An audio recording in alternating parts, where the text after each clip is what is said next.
Now, of course, last week, the first trailer for Rob Zombie's Munsters came out. And we all looked at it as, what the hell just happened? Yeah. What the actual hell was that? Now, now granted, I'm not a big fan of Rob Zombie as a filmmaker per se. I mean, obviously, he's got some classics with, House of a Thousand Corpses and things like that. He's got those, but I admit his filmmaking is not necessarily for me, and that's okay. I am a fan of Rob Zombie, though. I have a number of his tracks have been on my playlist for a long, long time.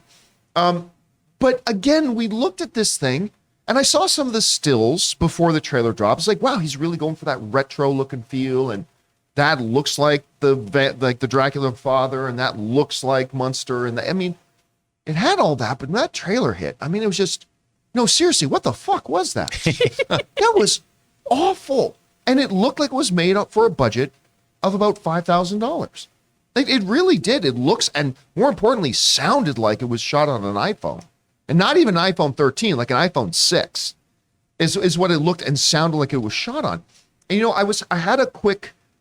Christian Harloff and I were texting back and forth a little bit about it, and it bothered me even more because he was raising some good points, and I was thinking about it. It's like, the budget of this thing is $40 million. That's what's being reported. To remind everybody, that's more than District 9. And when you look at this and you think to yourself, where is $40 million? Now, look, if I wanted to be a real pessimistic conspiracy theorist, you're like, I'd wonder how much Zombie paid his own family to be in this movie, because he does have family in the movie. It's like, I wonder what their paychecks are. Again, that's if only I want to be super pessimistic. But honestly, I look at this and I remember I said to Christian, when he and I were talking, I said, who will ever hire him again? Like, we handed you $40 million, and this is what you're turning in? Like, it's profound. Now, when we talked about this last week, I did propose a possibility. And that possibility was, what if this whole trailer was just a big misdirect? Like, what if we actually watch this and the production value is incredible and it's like really awesome and funny, because they certainly didn't put funny in the trailer. I never grinned once.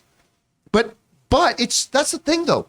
It's so bad, I cannot help but wonder if maybe it's intentional. And at this point, I really hope it was. I have no information and no proof at all that it's intentional. None. I have no proof or actual facts to back up the idea that this trailer they released last week was just a misdirect. But again, as I thought more about it over the weekend, it just bothered me more and more. When I think of these aspiring filmmakers who have worked for years on scripts or projects or ideas, it's like, you can't be funded because we got to give $40 million to a project that's going to look like it was shot for $5,000.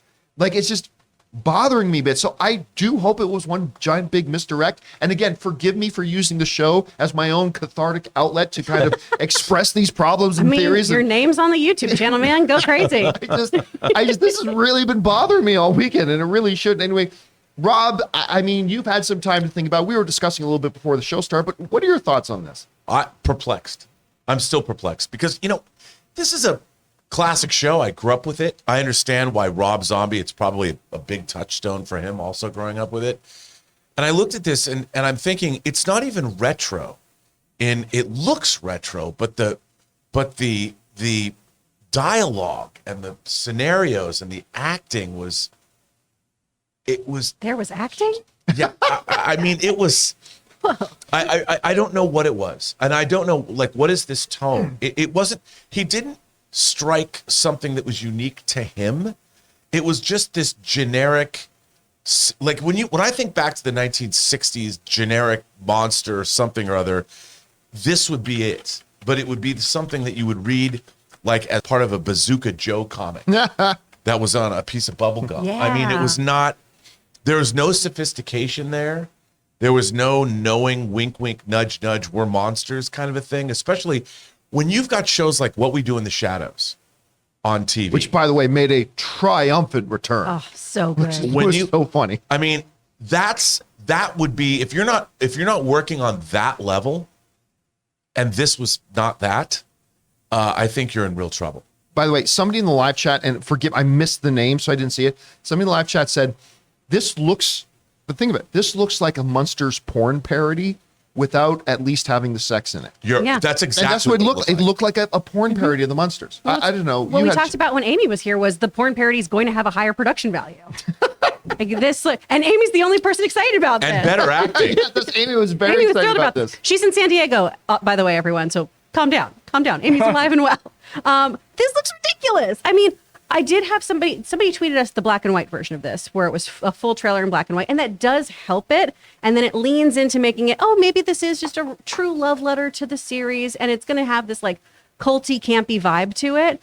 But if this is a bait and switch, we need to hurry up and do the switch part like right quick, because I'm so uninterested. I mean, it'll be, listen, if it is a bait and switch, it's going to be one of the best ever done. Like, it'll be awesome. Like, I will be seriously impressed if it is. But again, even if it is, like, they're leaning so much into the homage of it that they're just making it not good, I still don't see $40 million. No. That's the problem. Even if it is an homage, again, maybe it's a bait and switch. So someone in the chat pointed out that it is rated PG, right? I believe everything they've released has said it's rated PG so far. Right. So that might be the only thing about a bait it switch too. Being a bait switch. NC-17. Oh yeah. See, that's only. I don't know. I mean, anyway, guys. Question is for you again. That wasn't even a news item. I just really wanted to talk about it. Damn it! Thank you for indulging me. Question is for you. What are your thoughts now on this Munsters trailer? Now that we've had a number of days to marinate on it a bit, do you see a grand master plan here? Or do you just see a wasted $40 million? I mean, I don't know. I'm curious to find out. Whatever you guys think, jump down to the comment section below and let us know your thoughts.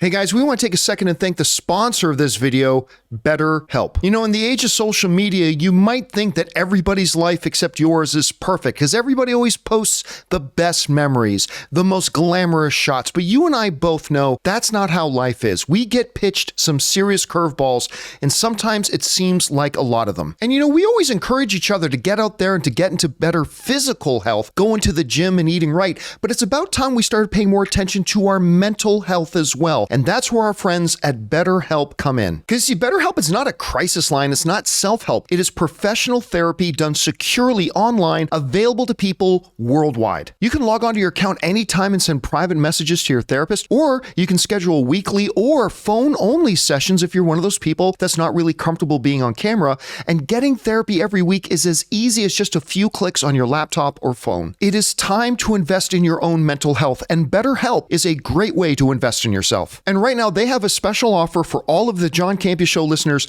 to get 10% off your first month at betterhelp.com/Campea. That's 10% off your first month of online therapy at betterhelp.com/Campea.